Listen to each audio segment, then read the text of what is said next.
Fala, rapaziada, quem fala é o Sori e esse é o Fraternidade Austríaca, o seu podcast libertário, no seu segundo episódio. No episódio passado a gente falou um pouco sobre economia e libertarianismo, e agora vamos seguir o baile falando sobre um pouco de música, um pouco artística aqui. A gente tem uns convidados aqui pra, na verdade só um, né, o resto furou. O Lipo, né, que vai falar um pouco sobre como o Estado ferra com carreira de músicos. Se quiser se apresentar aí um pouco, Lipo, aí, contar onde a gente pode também ver o seu trabalho aí. Cara, meu nome é Felipe, né? Sou conhecido como Lipo aí no meio libertário. Eu sou músico, né? Eu toco tanto sozinho quanto em banda. Minha banda não sei se tem descrição, não sei onde vocês vão postar aí, mas é Belo e Alma da Bruxa, o nome da banda. Que inclusive não tem nada a ver com libertarianismo, a banda, caso vocês estejam se perguntando. Que é uma banda indie aí e tal. E é isso, toco vários instrumentos aí e tal. Espero. Sou de Porto Alegre, uma informação importante aí. É isso, segue o baile. Além do Lipo, tem também o nosso cast padrão aí, né? Seu Nascimento, o dono do podcast. Opa. Olá a todos. Peço perdão no último porque eu não me apresentei direito, mas eu sou o Senhor Nascimento, curso Economia, estudo Libertarianismo há alguns anos. E é isso. Se quiser falar teu nome. Eu prefiro que me chamem de Nascimento porque é literalmente meu nome. Só que se quiser, podem me chamar de Wallace também. Tem também o Ale, estreando aqui no segundo episódio. Eu prefiro Alex, mas Ale serve. Meu nome verdadeiro é Alexandre, eu moro em Portugal. Sou da staff do Fraternidade Roupiana e no momento eu tô desempregado. Opa, mandando jabá e me contratem. Temos também aqui, embaixo dele eu em terceira pessoa. Literalmente eu aí. Ai, caralho, humor. Altos humor. E por fim, não menos importante, tem o Taube. Meu nome verdadeiro é Leandro, eu sou bacharelando em Ciências Atuariais da Universidade de Recurso, é isso. Bom, então vamos lá pro tópico do programa aí. Lipo, você quer começar falando aí um pouco sobre como o Estado influencia nessa tua carreira artística? Não sei, com um contrato, alguma coisa. O que eu acho bom tu começar falando é mais ou menos como tu começou a sua banda. Como que tu, sei lá, teve a ideia, como tu aprendeu a tocar, conheceu o pessoal. Cara, assim, eu comecei a tocar que nem a maioria das pessoas começa a tocar assim, de brincadeira, né? Criança e tal. A primeira aula de violão que eu tive tinha 10 anos de idade, na verdade, né? E eu comecei a tocar ali o violão e tal. Eu acho que o violão era muito grande, tá ligado? Pra mim, porque eu tinha 10 anos, né? E era um violão, tipo, de tamanho de gente normal, né? Então, inclusive fica a dica aí, pessoal, quando quiser dar um violão pro filho, dá um violão pequeno, tá? Dá um violão de criança, que senão complica a história. O ukulele. Sim, não, nem o ukulele. Cara, existe violão menor, tá ligado? Pra criança mesmo. E é melhor pra quando a criança quer aprender, porque o violão tamanho normal é foda de aprender quando é criança. Tem aquela mãozinha de criança, tá ligado? Mas, enfim, eu comecei a tocar e tal, meio que larguei de mão, assim, no início, porque meio que era grande demais o violão, né, como eu falei. Depois, sei lá, acho que a 8ª série, coisa assim, eu decidi voltar a tocar. E não parei mais, tá ligado? Eu me enfiava em tudo que era banda aí. As primeiras bandas que eu tive era tudo de metal. E eu nem sabia tocar direito, então eu cantava. E aí foi aí que comecei a gritar, inclusive. Que eu só grito, que era muito mais fácil de fazer, né? Aí, essa banda que eu tô hoje, eu já tenho há 13 anos. Verdade. Sim. Pois é, isso me ajudava, inclusive, a cantar nota mais aguda, e que hoje em dia eu tenho várias notas mais agudas que eu não alcanço mais, tá ligado? Que eu lembro que eu consigo cantar uns bagulhos que eu não consigo mais. Mas aí, essa banda que eu tô agora, que é a Bela e a Alma da Bruxa, eu tô há 3 anos já com essa banda, que é a minha banda principal, meu projeto principal. E eu comecei assim, um brother meu aí, o Gabriel Orling, né? Que é o vocalista da minha banda. A gente se conheceu, por incrível que pareça, num evento de anime. Aí eu mandei pra ele, vamos fazer uma banda indie aí. Ele, bora fazer uma banda indie, então. Daí começou só nós dois e tal, e com o tempo a gente achou outra dupla, que era uma menina e a Júlia, né, minha namorada, tocando baixo junto com uma outra menina, a Aninha, tocando bateria. Elas não tinham outro membro de banda, e daí a gente juntou as duas duplas e virou uma banda só. Aí é isso. fizemos várias coisas, vários shows, saímos pra caralho e tal, gravamos várias coisas, estamos gravando até agora e vai lançar álbum esse ano, inclusive. Não tem nome do álbum ainda, não perguntem. Álbum, quantas músicas aí, velho? Cara, assim, umas 10, talvez. Eu não quero falar o número exato, tá? Porque assim, vai ter surpresas aí e tal, mas agora não é tão surpresa mais, mas vai ter algumas surpresas, né? Eu já tô imaginando que ele falou 10, vai ter umas 25. Não. Não é tanto Vai assim. inflacionar a porra do álbum? Assim, a ideia é fazer. Como a gente toca as músicas. Tipo, é muito mais fácil tu pegar, ensaiar e tocar música ao vivo do que pegar e gravar uma música e publicar, né? Então, como a gente pega e faz uma música nova e vai lá e toca ao vivo, o pessoal que é de Porto Alegre, que é da cena porto-alegrense de música e tal, e vai nos shows, eles já conhecem quase todas as nossas músicas, tá ligado? Que vão estar no álbum. Porque a gente toca ao vivo só autoral, praticamente. A gente quase nunca toca cover. Então a gente queria a surpresa, né? Nem a surpresa é as músicas que vão ser, mas a surpresa é que vão ter músicas inéditas que só a gente ali da banda viu e daí eu não quero falar o número exato, porque daí eu vou revelar quantas músicas vai Já ser. colocou na propriedade intelectual? Então, esse é um assunto interessante, cara, porque é o seguinte. Opa. Ah, tá. Cara, é o seguinte, velho. Propriedade intelectual, libertarianismo e música, né? Como relaciona esses temas. Bom, esses dias eu tava falando no Facebook sobre propriedade intelectual lá, sobre o Crunchyroll, né? Os negócios de anime. O pessoal do anime sofreu pra caralho com o Crunchyroll. Revolução dos otakus. Sim, porra. E o negócio é o seguinte, o cara foi lá e encheu o saco. Caralho, velho, tu é artista contra a propriedade intelectual. E sim, eu sou artista, sou contra a propriedade intelectual. E, só que é o seguinte, cara. Um bagulho importante de falar é que as plataformas onde tu publica as suas músicas, a própria plataforma muitas vezes contratualmente impõe uma regra. Exatamente, ela contratualmente impõe uma regra semelhante à propriedade intelectual, tá ligado? Então, assim, se chegar um cara e postar no Spotify uma música que não é dele, sabe, uma música que é da minha banda, por exemplo, contratualmente falando, ele tá ferindo um contrato, tá ligado? Que ele assinou ao começar a usar a plataforma do Spotify, falando que ele não ia publicar músicas que não são dele. Famoso li, aceito o termo e não li porra. Exatamente, eu li e aceito os termos. Os termos estão ali e o projeto intelectual é contratualmente aceito dentro ali do termo do Spotify, do YouTube e outras plataformas também. Praticamente todas as plataformas desse tipo, eles têm isso nos termos, tá ligado?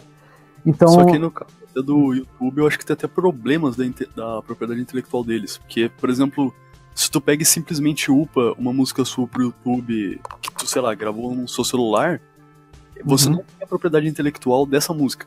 Só que se alguém baixa essa música, coloca no FL Studio dela e depois upa pro YouTube, essa pessoa legalmente se torna dona da sua música e você pode tomar um processo por causa disso. Porque a pessoa, ela tem a licença original por causa de um aplicativo que dá essa licença pra ela. Então, tem um outro ponto importante de falar sobre isso. Eu registro as músicas como de autoria nossa quando eu vou publicar.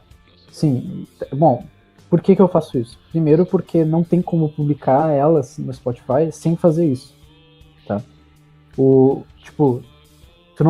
Quando tu posta, pra quem não sabe, o Spotify ele não é que nem o YouTube, de tu pega, abre, posta e pronto, sabe? Que nem sabe, se tu quiser criar uma conta no YouTube agora e postar um vídeo agora, tu consegue. O Spotify ele é bem mais restrito para postar, tu tem que achar um site que faça postagens, que seja confirmado pelo Spotify, que lá ele tenha permissão para fazer isso, entendeu? E eu uso o OneRPM, né? Inclusive, bandas que quiserem postar coisas no Spotify, o OneRPM é legal de fazer essa mão, tá? E o OneRPM ele exige que tu faça esse registro antes de postar. Ah, mas eu postei e não fiz. Sim, ele faz por tipo. Quando tu posta o material da tua autoria lá, ele já tá fazendo esse registro por ti. Então tu se torna proprietário intelectual via estatal também. Só que isso é importante, tá ligado? Por um motivo. Mesmo a propriedade intelectual sendo antiética do ponto de vista propriedade privada, né? Ela é injustificada, pelo menos até agora. tu tá correndo um risco grande ao simplesmente publicar um bagulho que é teu e não registrando, exatamente pelo motivo que o Sr. Smith falou agora. Que outra pessoa pode pegar e upar e ela se dizer dona. E aí ela, tipo, exatamente. toda de um bagulho que você fez. Sim, exatamente. Então, tipo assim, eu nunca vou pegar e processar um cara por sei lá, baixar uma música minha, ou baixar uma música da Bela, ou fazer qualquer coisa do tipo que não poderia por causa da propriedade intelectual. Mas, registrando a música, eu tô protegido de gente sacana que vai querer registrar a minha música e me proibir de usar ela, tá ligado? A música que eu mesmo fiz. Então é uma bagulho mais de proteção. Inclusive nessa parada de propriedade intelectual, registro e coisa do tipo, uma das bandas que é mais contra a propriedade intelectual no Brasil é o Sepultura, que também é uma das bandas que mais foi pirateada e mais perdeu dinheiro por causa de coisa pirata assim no Brasil. Porque o Sepultura, quando começou se eu não me engano foi em 89, eles basicamente não eram conhecidos em lugar nenhum. Só que aí um CD deles, um cara comprou e foi pra Europa. Aí esse cara na Europa começou a piratear o CD do Sepultura, só que ele pirateou tanto e ganhou tanto dinheiro com isso que deixou o Sepultura conhecido na Europa. Ao ponto que a Europa, vários locais de show assim começaram a chamar o Sepultura na Europa e foi assim que o Sepultura ficou famoso. No Brasil eles não conseguiam um lugar pra show. Só que aí por serem pirateados e os CDs deles serem vendidos na Europa, eles ficaram conhecidos e se tornaram uma das maiores bandas de metal do Brasil. De certa forma é publicidade gratuita. Bom, já que o pessoal citou um exemplo da banda Sepultura, que provavelmente a maioria das pessoas que vai ouvir não conhece, eu vou trazer um exemplo que talvez a maioria das pessoas que vão ouvir conheça, que é o Calypso. O pessoal que tá aqui, o pessoal que tá ouvindo podem não gostar da banda Calypso, mas a estratégia de marketing deles que alavancou a banda foi genial. Eles entregavam os CDs pros ambulantes que vendiam CDs piratas, e isso fez com que a banda fosse mais ouvida, porque esse pessoal vendia mais barato do que as outras músicas, e eles também já tinham a facilidade do próprio autor estar entregando. Nisso a banda ficou bem conhecida e eles conseguiam fazer show em qualquer lugar do Brasil. Eles ganharam muito dinheiro em cima disso. Olipo, tu falou antes da questão ética. Você poderia dar mais algumas exemplos na parte utilitária, tá ligado? Mesmo que ela não supere, sabe? Como essa proibição atrapalha o músico. Cara, tem várias coisas. A primeira coisa é a seguinte. Vocês sabiam que no Brasil, pra tu tocar um cover num bar, tu tem que pagar pro autor da música? Eu não sabia. Caraca, não sabia Sim. não. Teoricamente, por lei, né? Aquela coisa, né? Não pode jogar papel no chão, teoricamente. Mas o nego joga, né? Tipo assim, teoricamente, tipo, por lei, se tu quiser fazer tudo direitinho, como tá na lei do Brasil, quando tu toca um cover num bar, tu tem que pagar direito autoral pro cara. Tá ligado? Tá, isso é um ponto, tá? Porque imagina se isso fosse respeitado de fato, tá? Ninguém tá nem aí pra essa porra, ninguém leva a sério essa lei, tá ligado? Mas teoricamente, ela tá lá, tá? Ela existe. Imagina se as pessoas realmente seguissem isso, o desincentivo econômico que seria pra tu fazer um show num bar, ou pra um bar cover funcionar. Existe bar que é só cover. A temática do bar é essa, bar com show cover. Que cada dia é um tributo diferente, tá ligado? Imagina a inconveniência das bandas tributo em si, tá ligado? Tipo, não ia existir mais praticamente, porque elas iam ter que ficar pagando pros caras pra tocar as músicas deles. Então essa é a primeira coisa, tá ligado? Tipo, que bom, inclusive, que ninguém respeita essa porra dessa lei, tá ligado? Que é ridículo, uma lei. Outra coisa também que eu vi, isso no Brasil eu não sei se tem tanto, mas eu já vi que nos Estados Unidos e na Alemanha acontece bastante de uma banda vai lá e faz uma música, aí daqui a pouco aparece outra banda e fala que a melodia dela foi roubada da melodia da outra banda. Aham. Porque, tipo, a melodia é coincidentemente parecida e os caras presumem que foi roubada. Cara, isso é um ponto interessante. Eu não lembro agora qual artista estava sendo processado pelo Ed Sheeran por ter supostamente copiado uma música dele, tá? Depois eu te passo até, se tivesse um vídeo que é justamente sobre isso. O nome do vídeo é em inglês, assim, tipo, você não pode ser dono de acordes, algo assim. O negócio é o seguinte: formação da música, a estrutura musical se repete. Isso é inevitável. Por um motivo muito simples. É muito limitado a quantidade de acordes e notas que existem. É muito, muito limitado. Tá ligado? Tipo, sabe quantas notas existem? Tipo, acho que é 12, tá ligado? Se eu contar, algo assim, tá ligado? Então, tipo assim, a progressão de acordes, ela é limitada pra caralho. Tem pouco. Tudo bem, dá pra fazer várias músicas diferentes, dá. Mas, tipo assim, a música, ela existe há quanto tempo, tá ligado? Há mais de 1000 anos, sei lá, mais até, não sei quanto tempo, mas existe há muito tempo. Eu cheguei a ouvir umas músicas que eram de 1000 a.C., então pelo menos 3000 anos. Então, repete pra caralho as músicas, entendeu? E o negócio é o seguinte: não tem como ser dono de acordes, tá ligado? Ou de progressão de acordes, porque, bom, se o Ed Sheeran quisesse argumentar isso mesmo, então ele teria que ele mesmo não ser mais dono da música dele, porque com certeza existe uma outra música anterior a dele que tem a mesma progressão de acordes que essa, tá ligado? Então, tipo assim, esse argumento de ser dono de música, de ser dono de acordes, é bem absurdo, tá ligado? Sem falar que tu não consegue justificar a propriedade de acorde de uma forma objetiva. Qualquer forma que tu for justificar é arbitrário. Por exemplo, tu não consegue provar de alguma forma que você é dono do acorde de uma música, mas que, por exemplo, no caso, você foi a primeira pessoa que tocou tal acorde. Só que teve uma pessoa antes de você que tocou uma guitarra, e você tá tocando guitarra, que é uma coisa que outra pessoa já fez antes. Então você tá roubando a ideia dela, por assim dizer.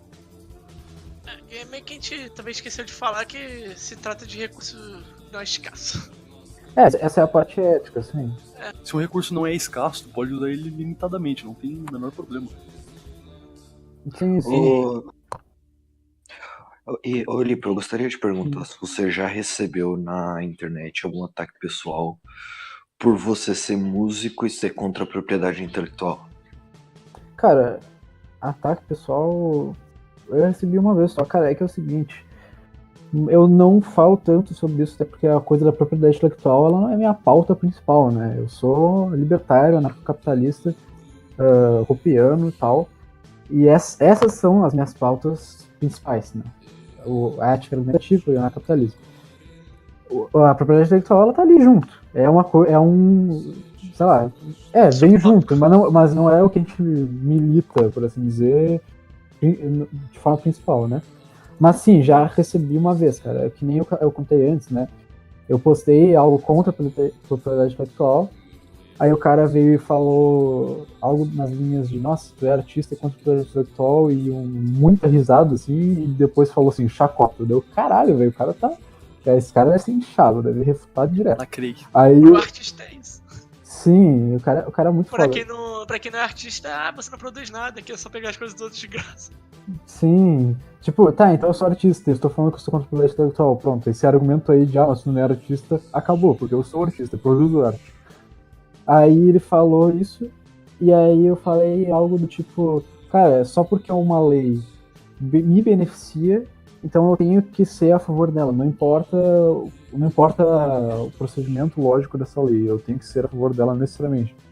Então isso não faz sentido nenhum. Então eu posso ser a favor de imposto para pobre, pro imposto vir direto no meu salário. Tá, beleza, então, me beneficia, foda-se. A favor de escravidão porque eu tenho escravo. Tudo bem, então. É uma comparação meio extrema, porque propriedade intelectual é um bagulho mais de boa e escravidão é uma coisa nem mais violenta. Mas se for levar esse argumento às últimas... exatamente, levando a última consequência esse argumento. Então tá. Então eu tenho que ser a favor de tudo que me beneficia e contra tudo que me maleficia. Beleza, aí eu falei isso, daí ele falou: não, então se eu quiser samplear uma música tua e postar ela com coisa minha por cima e não te dar nenhum crédito e não te pagar nada, tu não vai me processar? Daí eu: não vou.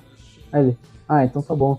Tipo, tá, se fudeu aí, sabe? Tipo, eu sou coerente com o que eu defendo, né? Eu não vou... não, veja bem, eu vou te processar porque tu sampleou uma música minha, sabe? Uma dúvida que eu tenho: Hoje muitas pessoas acreditam que o Estado é necessário pra tu crescer como músico, por assim dizer, quando tá nascendo independente.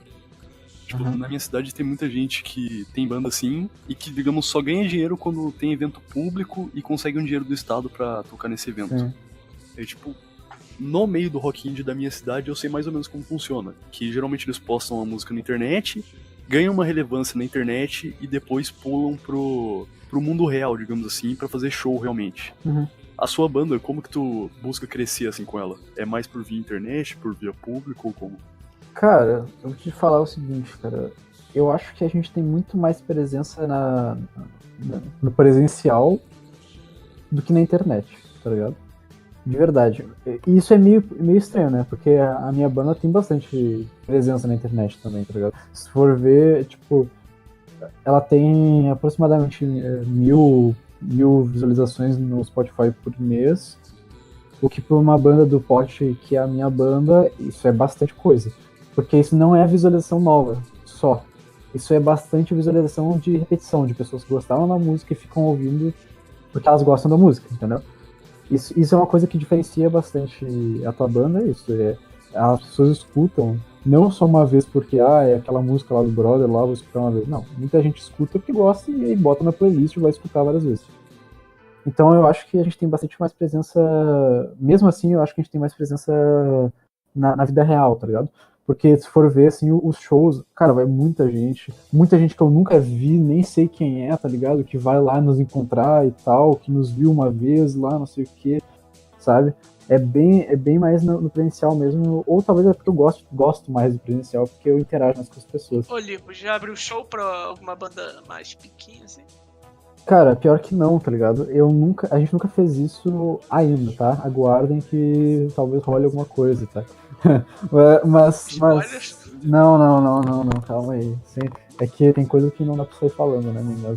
Mas ainda não. É que é o seguinte, a gente, sei lá, eu acho que eventualmente vai rolar, tá ligado? Porque da cena underground da minha cidade, a gente é uma das maiores que tem, tá ligado? Uma das mais conhecidas.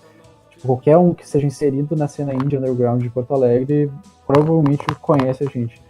Mas assim, voltando pro assunto do Estado mesmo e sobre crescer como artista e o Estado e tudo mais, bom, tem duas coisas para falar sobre isso, né? A primeira é a minha análise econômica sobre a arte, a demanda da arte, tá? Cara, a arte é da zona do entretenimento. Tipo, não adianta, é da zona do entretenimento. E tu vai ter que pensar assim, a pirâmide de consumo, tá ligado? Das pessoas. Como que funciona? Primeiro as pessoas vão querer, sei lá, comprar coisa, moradia, comida, sabe? Depois escola, depois, sei lá, veículo, essas coisas. Mano, arte é a última coisa que as pessoas compram. Entretenimento, de modo geral, é a última coisa que as pessoas compram. Porque elas têm muitas coisas antes que elas precisam comprar. Então já começa por aí. Então isso aí já é um ponto do porquê que as pessoas não consomem tanta arte quanto outras coisas, certo? Porque Eu acho a arte que eu é tinha visto dessa forma assim, mano. Você tá prevendo ação humana? Não, eu tô fazendo uma análise. Isso é uma análise praxeológica.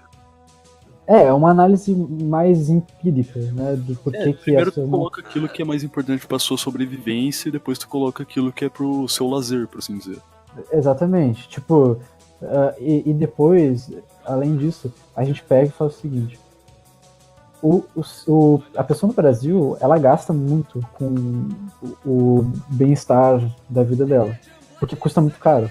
Porque aqui é muito burocrático, e tem muito imposto e as coisas custam caro, as coisas vêm cara pra cá. Se as coisas não vêm cara, ela fica cara porque o governo não gosta de deixar as coisas caras. Então, já tem a primeira coisa que não sobra muito dinheiro, tá? Só sobra muito dinheiro se tu tem muito dinheiro, daí sobra dinheiro. E a segunda coisa é as regulações na área artística e o Estado com isso. Mas eu só vou crescer se eu tocar num evento da cidade, não sei o quê. Não. A primeira coisa que se depende do Estado para crescer provavelmente é porque o teu público não tá demandando um show teu, tá? Se depende que o Estado pague o show teu, é porque o público provavelmente não demanda o teu show, tá ligado? As pessoas vão estar lá, coincidentemente, sei lá, ou vai ser num parque aberto e tal. E aí vai ser legal, tudo bem, mas isso é o primeiro ponto, que é, as pessoas estão tendo algo que elas não necessariamente querem, tá? Porque, tipo assim, se a tua banda ela tem demanda pro show, as pessoas vão pagar pra ver o teu show, tá ligado? A segunda coisa é a quantidade de regulamentação para fazer um show independente ou um show, sei lá, fora, sem tanta ajuda do Estado ou sem ajuda do Estado, é grande. Primeiro porque o Estado, ele regula eventos. Essa é a primeira coisa, tá ligado? Aqui na minha cidade, por exemplo, tu não pode fazer um evento em qualquer lugar do jeito que tu quiser. Não, tu tem que pedir permissão pra prefeitura. A prefeitura tem que deixar tu fazer o teu evento. Essa é a primeira coisa, tá? Então isso já burocratiza pra caralho. Mano, seria muito mais fácil... Inclusive, isso aí de evento e coisa do tipo, eu tenho um exemplo na minha cidade que aconteceu, se não me engano, 2 meses atrás. Que antes na minha cidade tinha um show, tinha um evento que ocorria todo mês, que esse evento ocorria desde 1989, que era numa praça pública, e simplesmente as bandas iam lá, organizavam um dia do mês e tocavam lá. Qualquer banda podia ir lá e tocar. Sim. Só que aí, no final de dezembro do ano passado, veio um fiscal lá, e o fiscal perguntou se eles tinham documentação pra poder tocar lá. E como eles não tinham, porque era uma ordem espontânea aquilo, eram simplesmente músicos que queriam tocar e pessoas que queriam ouvir eles. Só que como eles não tinham esse documento, simplesmente foi cancelado isso. E agora, se eles tocarem lá, eles vão ser presos. Sim, exatamente. É exatamente isso que eu tô falando. Seria muito mais fácil fazer shows, Porque assim, eu entendo o argumento de as pessoas não demandam o show, mas fazer um show no meio de um parque ou coisa assim, isso faz com que as pessoas vão lá e vejam o show, porque é um evento, tá ali, as pessoas estão lá, e beleza, elas vão lá e vão ver o show. Mas é muito, muito, muito mais fácil quando não tem o Estado enchendo o saco. Porque essa encheção de saco do Estado complica muito a formação do evento.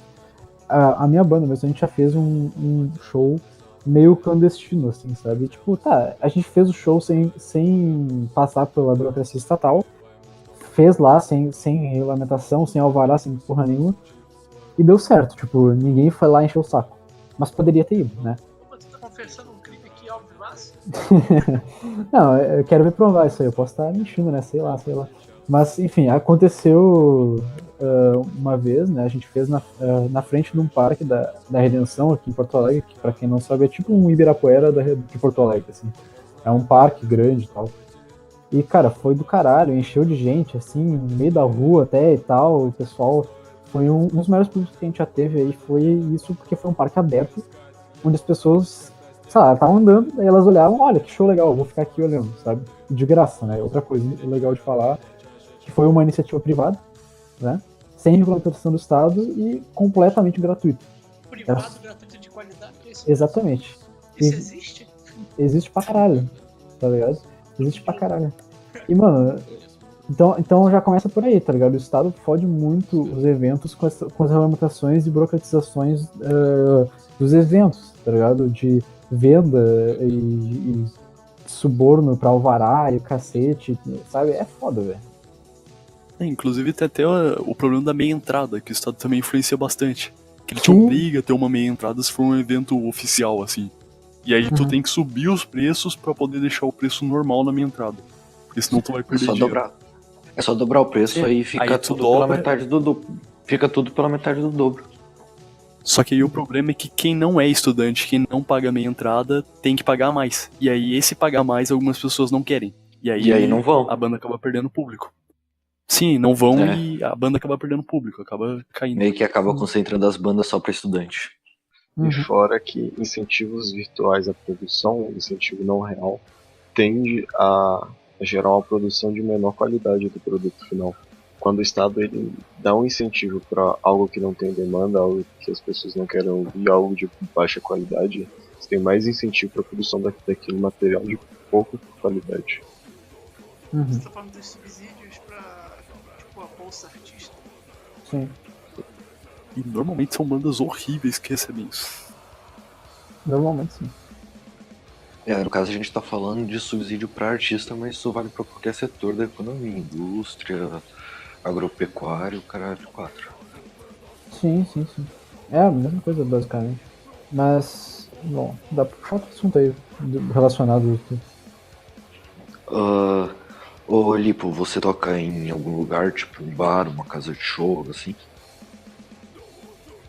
Primeira coisa, a proposta da minha banda principal, que é a Bela Alma da Bruxa, é ser uma banda, entre aspas, de verdade. Como assim de verdade? Ser uma banda autoral, com personalidade, e uma banda não comercial. Não no sentido de, não, eu odeio o capital, eu odeio o capitalismo. Não nesse sentido. No sentido de, não é uma banda feita, contratada. Não é feita pra ganhar dinheiro, digamos assim.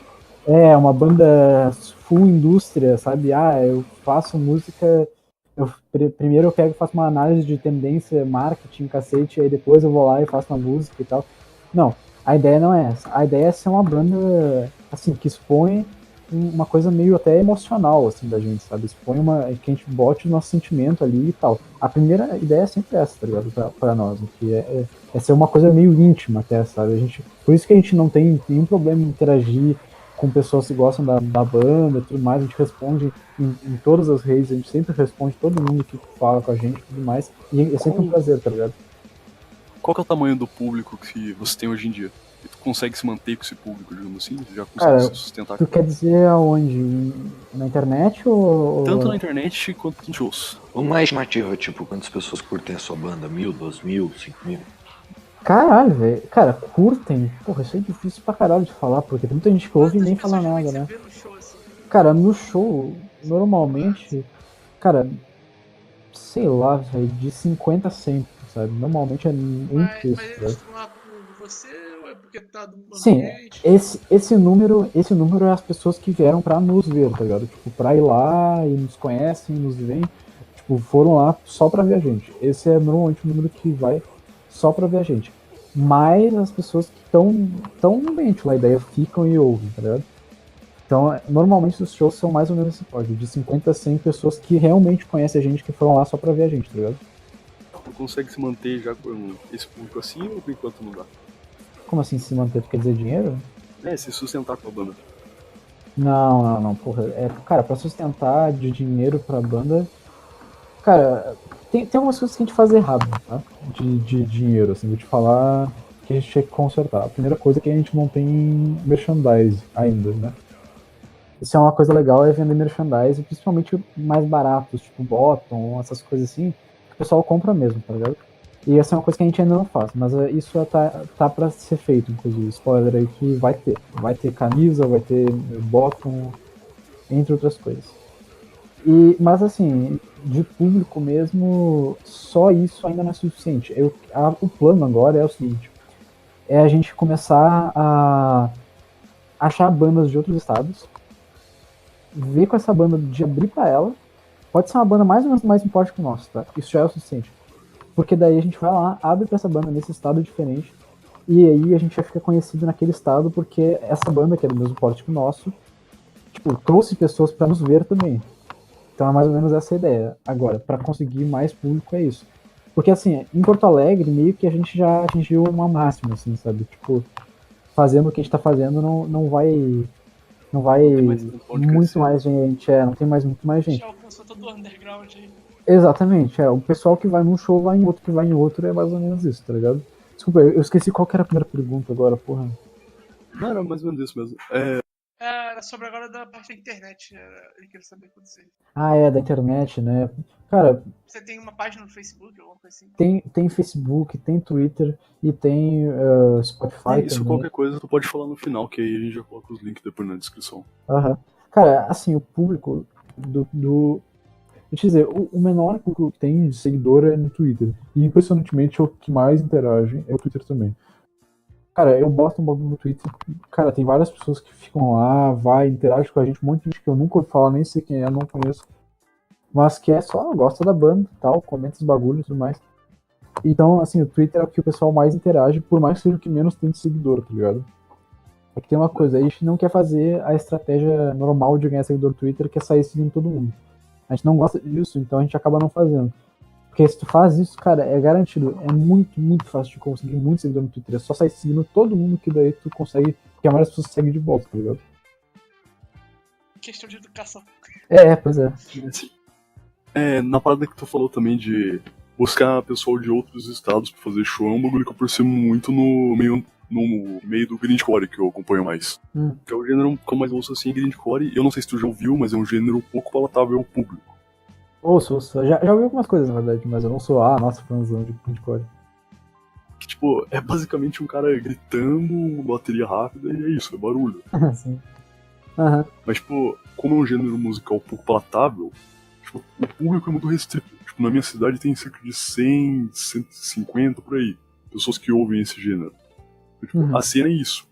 E tem cerca de 3 bandas aqui. Então, tipo, não tem como tu sustentar com 150 pessoas, sendo que elas não vão gastar tanto dinheiro assim no seu tipo de música. Sim, 150 pessoas é o público total. Aí quem vai ir é, sei lá, 50, tá ligado? Tipo isso. Né? E, tipo, tu vende um CD, tipo, tu vai ganhar no máximo uns 5 reais por CD que você vende. Tipo, não dá pra muita coisa, não dá pra muito tempo pra você viver com isso. Não dá nem pra pagar o CD. É, tipo, o que os caras fazem é buscar coletivos, que eu não sei se você sabe o que é, mas são meio que uniões de banda. Que, tipo, o cara ele vai lá e ele fala com uma banda da cidade vizinha, aí com uma banda da capital e uma banda de outro estado. E aí cada lugar tem um público. Tem as 150 pessoas desse lugar. Então, tipo, conseguindo fazer uma coisa junto com essas bandas, que geralmente é o split, que eles chamam, tipo, um CD que tem 4 bandas. E aí, tipo, tu conseguindo fazer, tu consegue vender o seu trabalho, digamos assim, pra outra cena. E, tipo, esse é um campo que, de certa forma, é bom, porque cada cena é meio que fiel ao tipo de música que elas ouvem.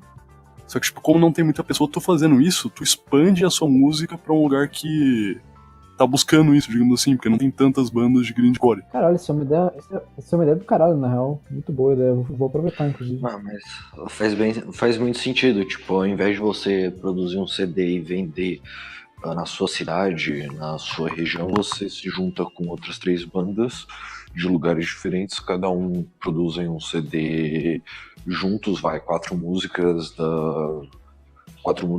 de cada banda, totalizando 16, e vende o mesmo CD nas 4 cidades diferentes. E aí cada banda divulga o CD na sua cidade. Que, por exemplo, na minha cidade tem uma banda que se chama Poluição Sonora Gratuita. Pô, é a banda conhecida da cidade desse gênero. E, tipo, eles têm o público deles, e aqui, tipo, eles conseguiriam juntar, sei lá, se eles vendessem um CD novo todo mês, eles acumulariam uns 800, 900 reais. Só que não dá pra tu fazer um CD novo todo mês, meio difícil. Então, tipo, eles fazem um CD novo, e aí eles vendem aqui. Aí, digamos, mês que vem eles pegam e levam um CD deles lá pra cidade lá pra São Paulo, na capital. E aí lá eles conseguem um dinheiro maior. E aí depois, no outro mês, eles vão pra Minas. E lá em Minas tem um outro público, e lá eles conseguem mais dinheiro. E aí, tipo, é assim que os caras se sustentam, basicamente. Tipo, eles conseguem se sustentar num meio que não tem tanta popularidade, que é o grindcore. E mesmo assim, como o público tem aderência, tu buscando vários públicos diferentes, tu consegue se manter com isso. Não, com certeza, cara, com certeza. O plano agora é esse. Acho que até que essa ideia, cara, é uma ótima ideia, na real. Eu nunca tinha pensado nisso. É fazer tipo uma mixtape, tá ligado? Você pega uma música de Isso é cada o que mais banda. tem no grindcore. Porra, eu nunca vi nenhum movimento indie agora fazer isso. Tipo assim, tem alguns coletivos no máximo, mas eu nunca vi, tipo, mixtape indie, não sei o que, de vários estados, com essa intenção de espalhar o indie pra outros estados. Mas que é uma ideia do caralho, na real. Mas eu consigo. O que eu vejo que o indie rock faz é mais ou menos isso, só que não. Digamos, eles pedem divulgação para outras bandas, mas não se unem a outras bandas pra um divulgar o outro, digamos assim. É tipo, tu vai lá e pede pra uma banda maior te divulgar. Só que não pede pra fazer um split com ela, por exemplo. Sim. Então, existem alguns coletivos que eu conheço. Não é bem coletivos, é tipo selos independentes. Tem 2 em especial, que é o Valente Records, que é um selo do Rio de Janeiro. Que tem, nossa, cheio de banda do caralho nesse selo. Muito foda, eu adoraria participar, inclusive, pena que eu não sou do Rio de Janeiro e minha banda também não é. Mas é, assim, um selo espetacular, cheio de banda foda, recomendo vocês. E tem o Geração Perdida, que é de... acho que é... Qual que é o estado de Belo Horizonte mesmo? Minas Gerais. Exatamente, é de Minas Gerais. E Geração Perdida é o selo que tá o Loop de Loop, que é uma banda do caralho, muito boa, recomendo a todos também, quem gosta de indie e tal. Se bem que o Loop de Loop nem é bem indie, acho que se eu falar pro Victor Brauer que o Loop de Loop é indie, ele vai me dar um soco na cara. Mas é tipo um noise dramático, assim, outra coisa. Caraca, soa bom isso aí, vou ver depois. É muito bom, é muito bom. Mas, tipo, geralmente esses selos de distribuição, assim, eu acho que nem precisa ser focal, tipo, regional. Eu acho que isso é até bom se for espalhado mesmo. Tem uma banda, não é da minha cidade essa, mas é de São Paulo e eu conheço, que é o Days of Hate. É tipo, eles tinham um público deles em São Paulo e eles conseguiram se manter com isso. Porque lá em São Paulo a cena é maior, então tu sendo bom tu consegue viver disso. Só que, tipo, eles queriam crescer mais. Então, tipo, ao invés de pegar e ficar indo pra cidadezinha de interior, o que eles pegaram foi fazer um coletivo com uma banda dos Estados Unidos, uma banda da França e uma banda da Alemanha. Tipo, cada banda desses países era uma banda relativamente grande. Então, tipo, uma divulgou a outra e uma fez a outra ficar internacionalmente conhecida, digamos assim. Então, tipo, tu não precisa ser focal na hora de fazer um selo ou um disco, um coletivo. Tu precisa até buscar novos áreas, digamos assim. Que até ajuda a tua Um exemplo foda disso é uma banda de math rock, que é inclusive um dos meus gêneros musicais favoritos.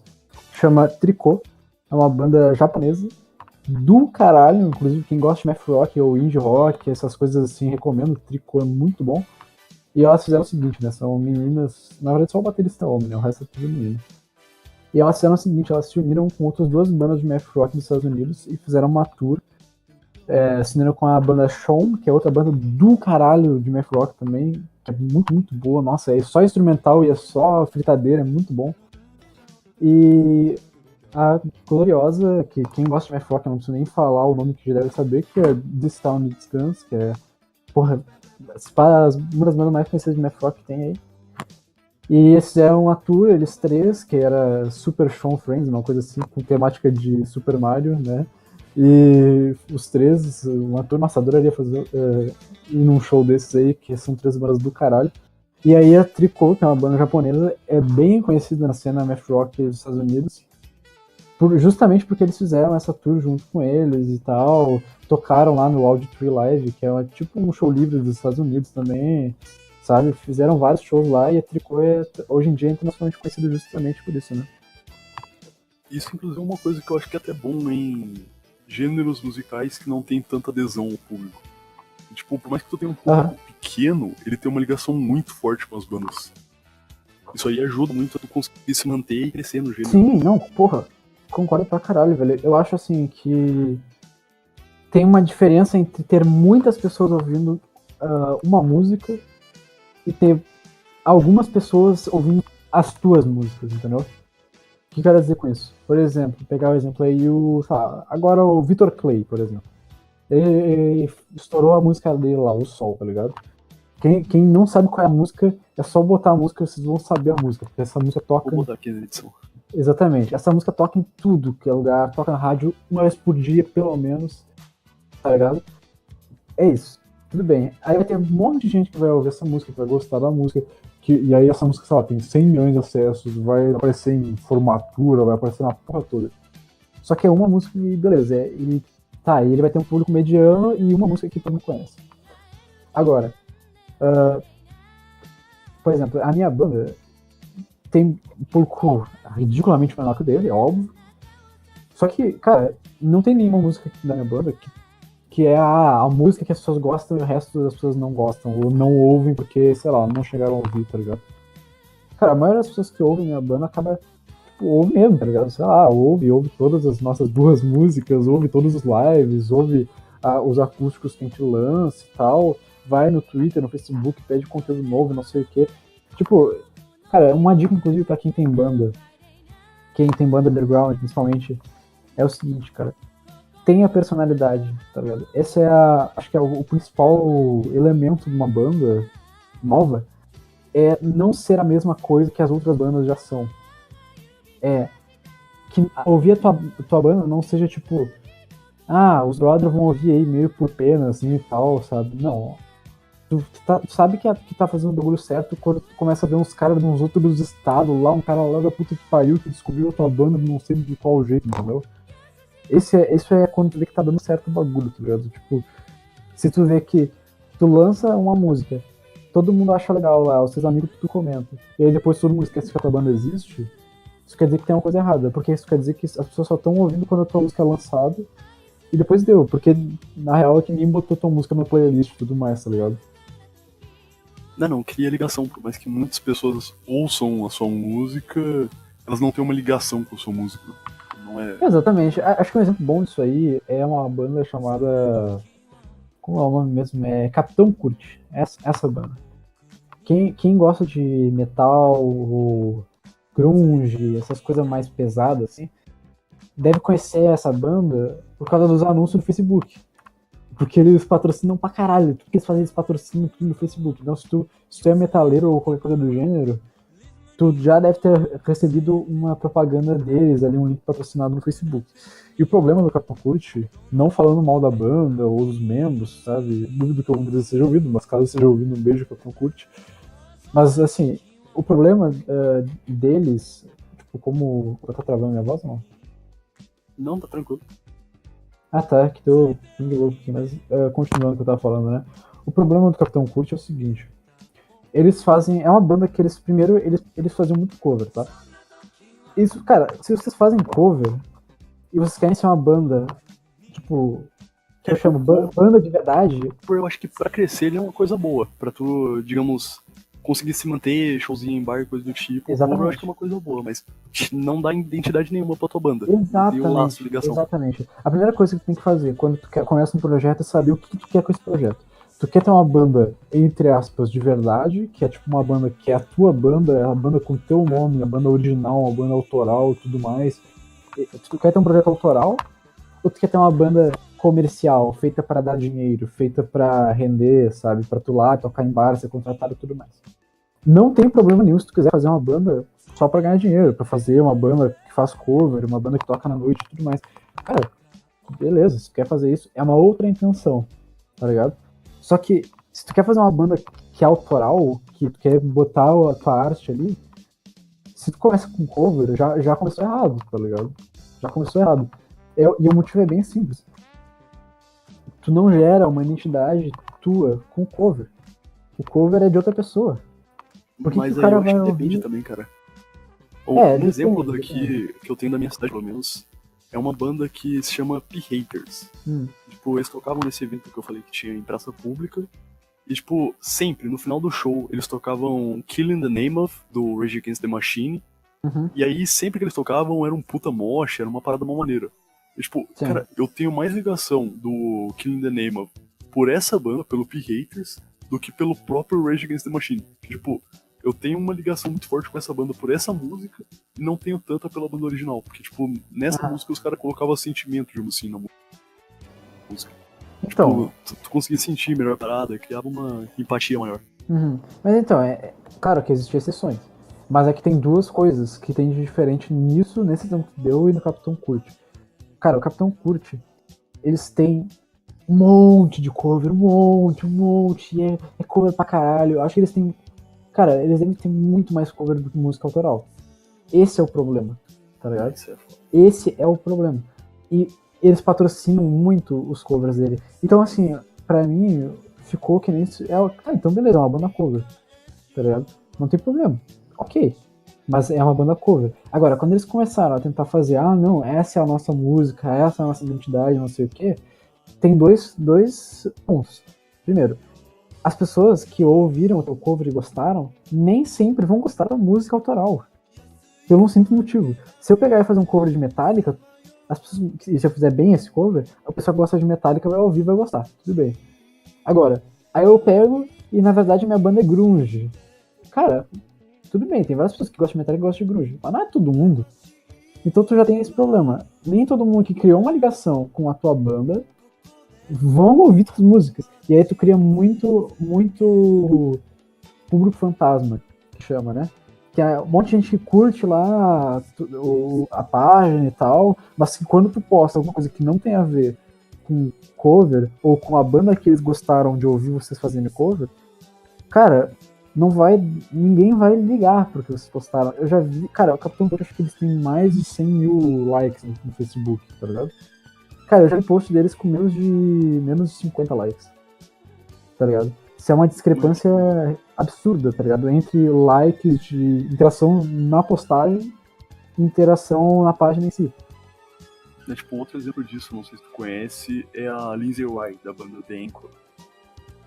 Que, tipo, era uma mina que aí ela pegava uma música qualquer de, se eu não me engano, um rock normal, ou então deathcore. E aí ela cantava em cima da música alguma temática, tipo, cozinhar, ou aniversário, alguma coisa assim. E, tipo, só que era sempre cover. E, tipo, ela fazia isso e ela conseguia bastante acesso. Tipo, tinha umas músicas que eram bem engraçadas, ela conseguia bastante acesso. Só que, junto com isso, ela publicava as músicas autorais dela, que é da banda The Anchor. E essas músicas, as músicas que ela publicava, dessas que eram cover e tinham outras coisas assim, chegava a bater 1 milhão, 2 milhões de acessos. Quando ela publicava música autoral dela, chegava a bater 1.000, 2.000 acessos só. Sim. Era, tipo, uma discrepância muito grande. Então, tem um exemplo bom sobre isso também. Quer dizer, é um exemplo bem oposto ao negócio, que é o seguinte. Quer dizer, oposto não, ele tá na mesma linha. Mas ele mostra uma outra informação, que é o seguinte. Uma artista conhecida no YouTube, chamada Abby Glover. Esse é o nome dela. Acho que ela é inglesa ou alguma coisa parecida. Ela é europeia, mas fala inglês, tá ligado? E ela começou, acredito eu, fazendo covers. Só que tem 2 pontos. Primeiro, ela é uma guriazinha indie bonitinha, tá? Esse é importante pra caralho pra análise do bagulho.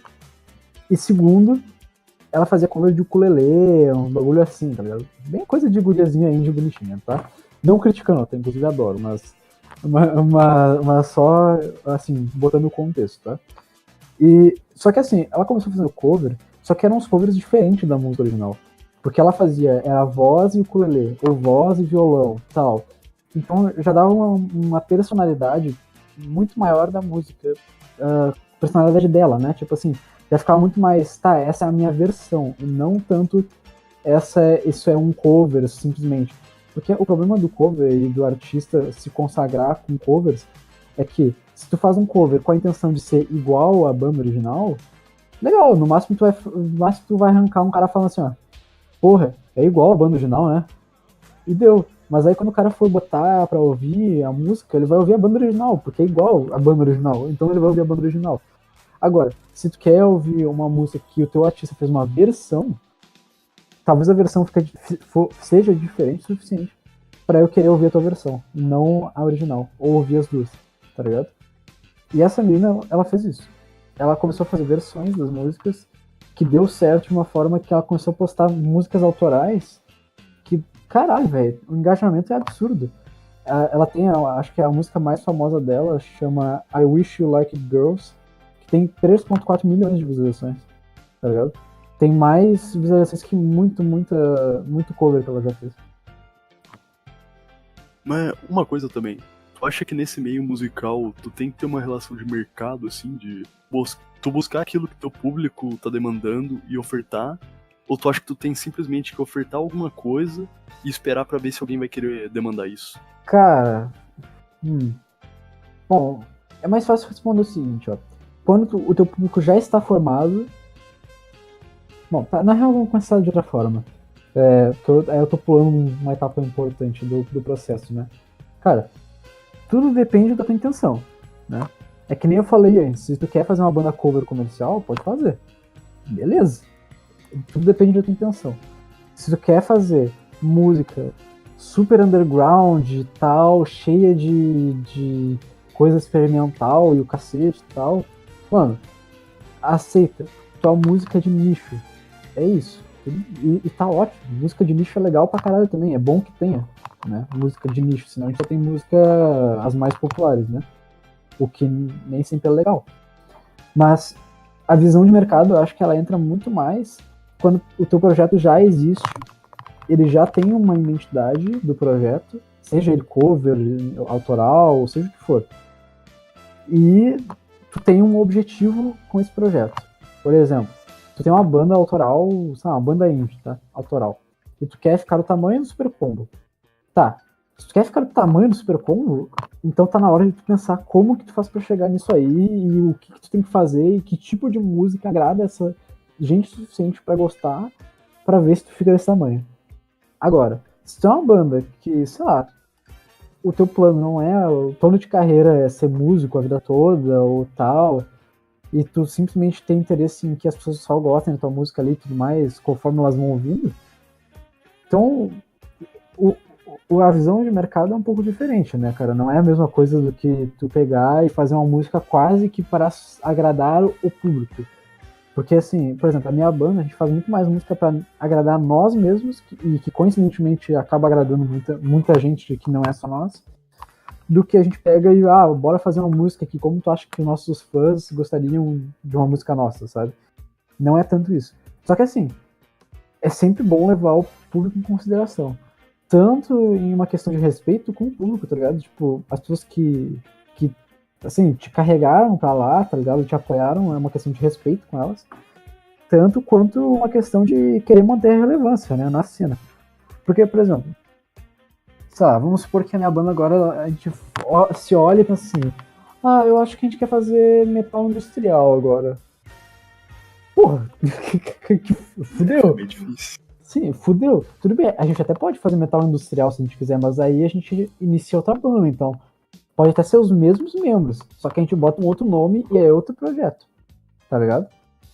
Agora, se a gente quiser fazer uma música, sei lá, a gente fez o álbum agora, tá? Ele não tá todo pronto e tal, até porque se ele tivesse, ele estaria publicado, mas, assim, a ideia do álbum, o conceito, né, as músicas que vão estar no álbum, já tá tudo pensado. E o que foi pensado pra decidir como que vai ficar esse álbum não foi só o que a gente gosta, foi também o que as pessoas gostam, tá ligado? O que as pessoas que nos acompanham querem ver também. Por exemplo, a gente tem uma música que a gente não aguenta mais essa música, chama Tu Me Trocou por um Cara que Usa Sapatênis. Muito é bobo. Tu me trocou por um cara que usa sapatênis. Caralho. É boba pra caralho a música, tá ligado? A música é exatamente sobre o que diz o título, é sobre ser trocado por um cara que usa sapatênis. E a gente acha uma música boba e tal, uma música que a gente já cansou de tocar, porque a gente já toca desde o início e tal. Essa música deve ter 3 anos já de idade, ou sei lá, talvez um pouco mais. E, cara, a gente não aguenta mais essa música. Só que a gente vai botar no álbum, porque as pessoas gostam. E porque é uma música que faz parte da nossa história como banda. E seria insano a gente fazer um álbum e nunca publicar essa música e deixar essa música pra trás. Porque o nosso público quer ver, tá ligado? Então é uma coisa meio de relacionamento, tá ligado? Cada um cede um pouco. O público, a gente cede um pouco pra ele e o público cede um pouco pra nós, sabe? Então, ao mesmo tempo que a gente vai ceder um pouco pro público botando músicas que a gente não tá tão mais afim de tocar, em respeito a eles, eles também muitas vezes vão ouvir músicas que, sei lá, nos shows a gente quer, tem uma música nova aqui, bora ouvir, sabe?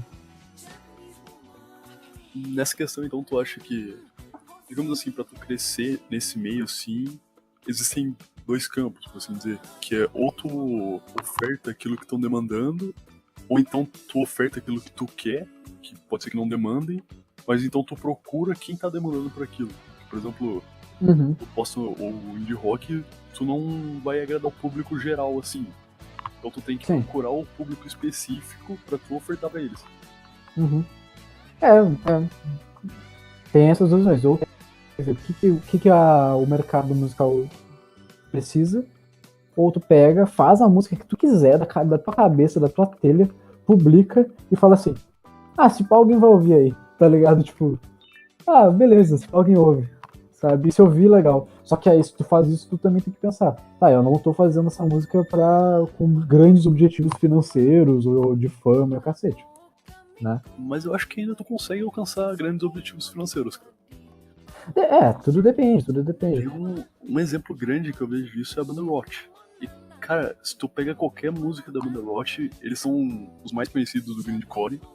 Tipo, é barulho puro o som deles, cara. O público geral, se ouvisse isso, não ia gostar nada.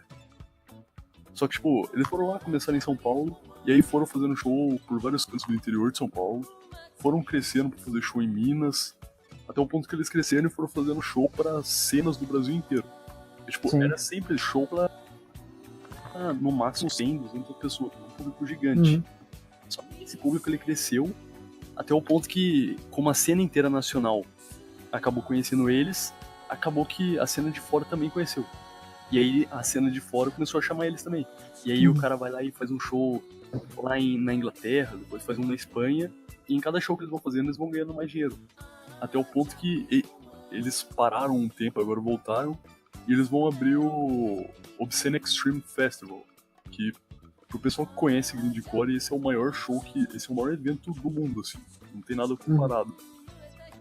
E tipo, basicamente os caras estão ficando ricos tocando um tipo de música que é puro barulho. Tipo, eles mesmos se autodeclaram como anti-música. Caralho. Porque não tem sinfonia, não tem orquestra, não tem nada. É barulho puro. Sim. Tipo, é mais um esquema de tu conseguir encontrar onde que tá a oferta pra tu oferecer o seu produto. Uhum. Não, isso tem bastante também. Um exemplo foda é a banda Loop de Loop, que eu citei anteriormente, né? Cara, é uma banda bem experimental, assim. Quer dizer, eles têm músicas e músicas, né? Mas tem várias músicas que são bem experimentais, barulho pra caralho, fãs na guitarra até estourando o cu e tudo mais. E tipo, eu não sou amigo de ninguém da banda, mas eu imagino que eles não fizeram as músicas pensando, porra, vou alcançar um puta público aqui, né? Porra. Eu acho que não. Eu imagino que eles só foram lá fazendo, se divertindo, fazendo as músicas e tal, até o momento que começou a ser conhecido, tá ligado? Começou o pessoal a conhecer. Eu lembro em 2014, quando eu comecei a ouvir o Loop de Loop, cara, ninguém aqui em Porto Alegre conhecia, ou quase ninguém, né? Mano, a gente começou a espalhar essas músicas, sabe, para as pessoas, falar da banda e começou a espalhar cada vez mais daquilo que o pessoal começou a conhecer aqui em Porto Alegre, tá ligado? E é bem mais uma coisa de achar quem quer ouvir o teu som do que pegar a coisa mais demandada e tentar atingir isso, sabe? Tentar reproduzir só aquilo que já tá na mídia, digamos assim. Uhum. Até porque eu acho até que é mais difícil, cara. Sabe por quê? Quem faz isso, de pegar e fazer uma análise de mercado e ver qual é o estilo musical mais demandado pela sociedade para produzir esse estilo musical e ganhar muito dinheiro com isso, são grandes produtores, sabe? Tipo, equipes gigantes de produção e tal, sabe? E é uma outra vibe, tá ligado? É outra coisa. Então, tipo... Mas tem uma coisa que eu acho que tem em comum, que é tanto no cara que tem a música grande, quanto no cara que tem a música pequena, que em ambos os casos eles estão cumprindo a função empresarial de mercado. O que é a função empresarial de mercado? É tu verificar uma demanda no meio do mercado e suprir elas. Sim. Só que, por exemplo, tá no seu caso, você não quer fazer baseado numa demanda no mercado. Só que da mesma forma tu tá fazendo uma demanda que você mesmo tem, que é uma música que você mesmo goste. Sim. E aí, por acaso, se outra pessoa também tem... Se você gosta, digamos assim, tu acaba expandindo para que outras pessoas também gostem. Então, todo o mercado tá englobado dentro disso. Tanto o cara que tem uma banda pequena, quanto o cara que tem quanto o cara que tem uma banda gigante, ambos estão verificando demanda e tentando suprir elas. Não, com certeza, com certeza. Mas tu acha que, tipo assim, as suas músicas, elas agradam mais pelas qualidades, assim, das características do gênero que elas são? Ou mais pela sonoridade de cada música, a letra de cada música, etc? Porra, é difícil de falar, né, cara? Mas assim, eu acho que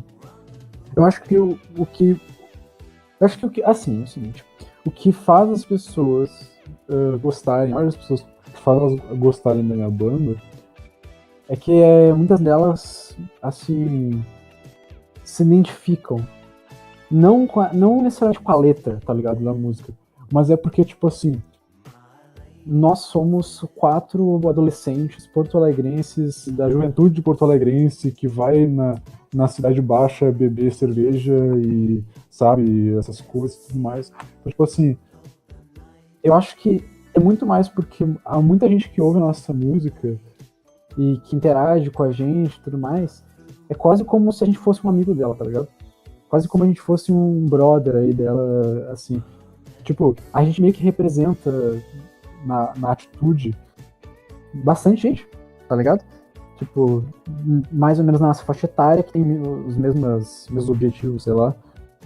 Então acho que muita gente acaba se identificando nesse sentido, sabe? Tipo, nossa, olha essa gente aí que, nossa, os caras parecem mal brother e tal, sabe? Super tomaria uma cerveja com essa gente aí.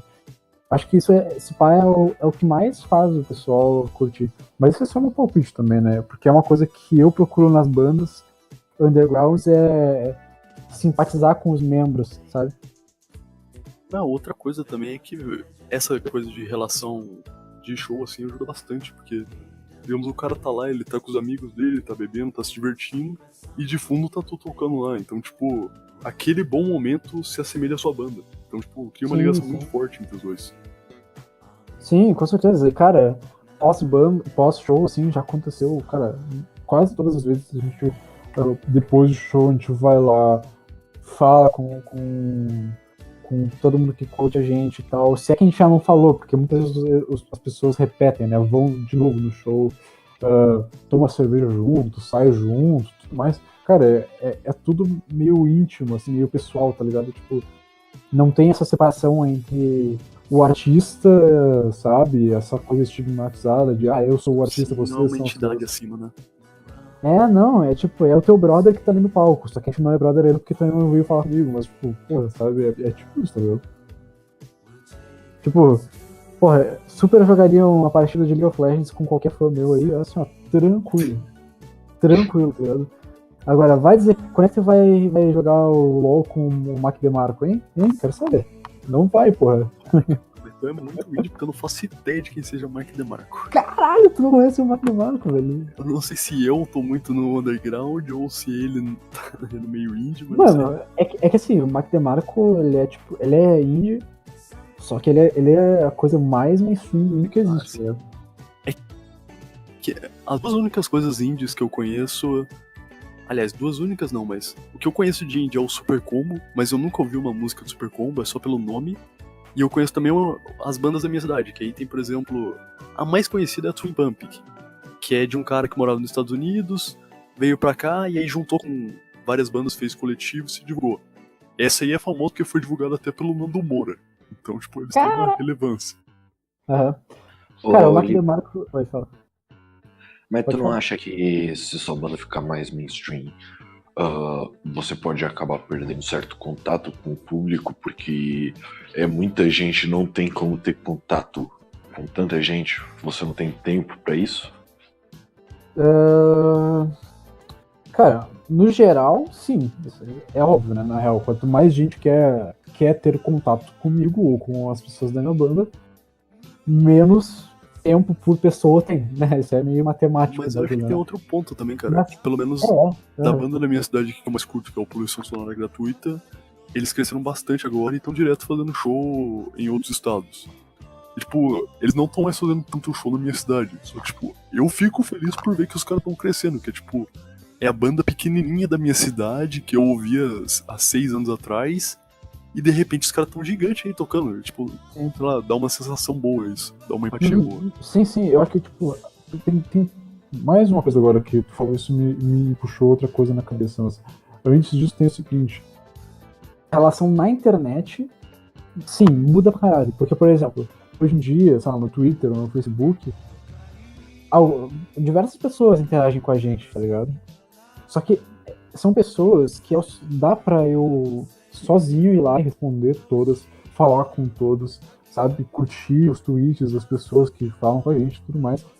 Cara, por enquanto dá, tá ligado? Porque é um número que é bastante gente, mas é bastante gente no sentido de, sei lá, algumas pessoas, sabe?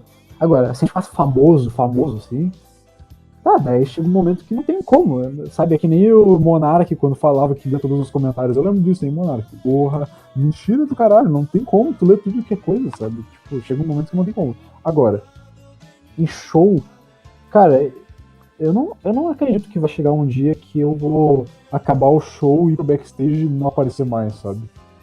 Cara, me conhecendo, eu acho que mesmo se eu fizesse um show pra, sei lá, 1.000 pessoas, ou, sei lá, 10.000 pessoas, acho que eu só iria pro backstage no momento que, sei lá, fosse eu tocar pro Rock in Rio, tá ligado? Que daí é realmente tanta gente que é impossível, sabe? Mas, tipo, sei lá, meu, se eu fizesse, se a banda ficar grande, cara, eu gosto muito de interagir com as pessoas que vão aos shows, tá ligado? Então, à medida do possível, sabe? Na medida do possível, eu procuraria sempre interagir com o pessoal, né, cara? E o seu objetivo, assim, é crescer com a banda ou por enquanto tu só quer se divertir fazendo música, por assim dizer? Cara, é crescer se divertindo. É isso. É porque assim, cara, eu não vou mentir e falar, não, pra mim o negócio é só fazer música aqui, se eu postar e tiver 20 visualizações, pra mim tá bom. Não, isso é mentira. Esse não é o meu objetivo. O meu objetivo é que as pessoas conheçam minha banda, tá ligado? Quanto mais pessoas conhecerem minha banda, melhor. Essa é a ideia, por isso que eu, sei lá, tem vezes que eu passo a tarde todo mandando e-mail pra blog, caralho, e aí pra ver se um me responde, o cacete, sabe? Beleza, eu quero que as pessoas me conheçam a banda. Mas é como eu disse, é crescer se divertindo. Porque, por exemplo, se chegasse uma Sony Music da vida, um bagulho assim, se chegasse e falasse assim, ó, aí o contrato, tal, não sei o que, só tem um problema, tá? Vocês vão ter que parar de fazer essas músicas aqui assim, essas diferentes aqui, só pode fazer essas aqui que são mais levezinhas e tudo mais. Cara, sei lá, velho, eu não toparia. Porque daí já é... Cara, muda a intenção, tá ligado? A intenção da banda muda pra caralho, é outra coisa. Eu tenho uma pergunta só. Você falou que o público da sua banda se sente, tipo, representado por vocês. É mais um público que vê na banda o contexto social que ele tem inserido. E você, como libertário, a gente sabe que os libertários não são a maioria política, etc.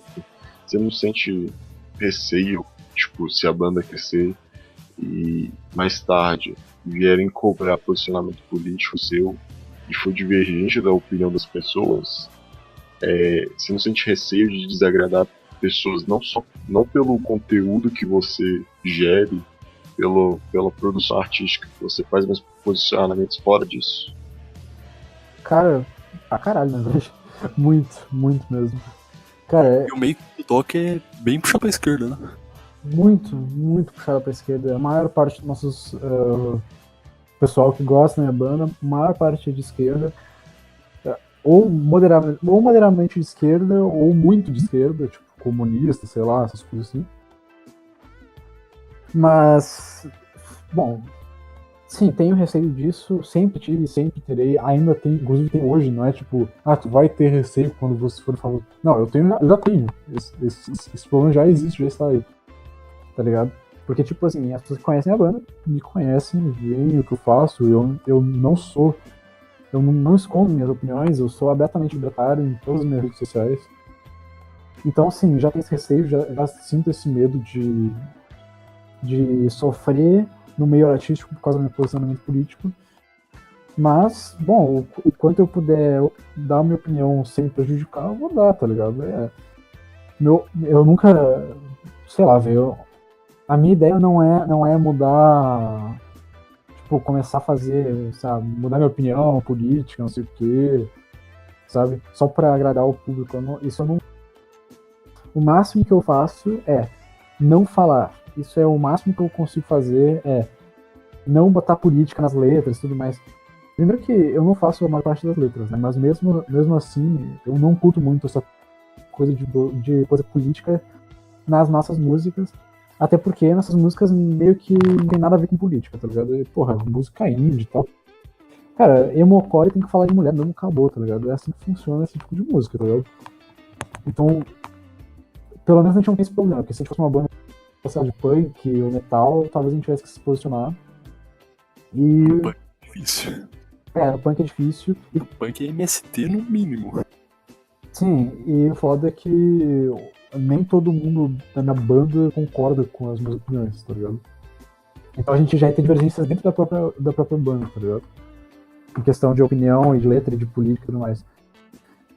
Assim, esses problemas não aparecem porque o projeto não tem nada a ver com política. A gente não fala de política, a gente nunca fala de política em nenhum momento. Então acaba que é tranquilo, sabe? Mas pessoalmente acho que eu posso ser assim, tipo, afetado, sabe? Em algum momento. Agora finalizando, Oli, se tu quiser passar suas redes sociais, o canal do YouTube, página, Twitter, pode passar aí. As coisas aí, tá? Bora. Então, primeiro as minhas, depois da banda. Minha, 2 pontos. Twitter, @lipootário. YouTube, Asteroid Blues, canal do YouTube. E essas são as redes sociais que eu tenho abertas ao público. Aí, o meu Discord, eu não vou passar meu Discord no podcast. Mas se quiser falar comigo, entre no Fraternidade Roupiana ou em outros servidores aí, sei lá. Aí agora da banda, YouTube é Belo e Homem da Bruxa, normal. Só pesquisar aí. Não é barra Belo e Homem da Bruxa, né? Essa não é a URL, mas é só pesquisar o que vocês acham aí. Twitter é a mesma coisa, mesmo nome. E tem Instagram também, mas eu não cuido do Instagram, então eu não vou lembrar. Mas se quiserem, é só pesquisar aí que vocês devem achar que deve ser o mesmo nome. Facebook, mesma coisa, Bela e Homem da Bruxa também. Alguma consideração? Não, acho que é isso. Muito obrigado aí por me ouvir, isso aí. Falo pra caralho, mas é podcast, então essa é a ideia.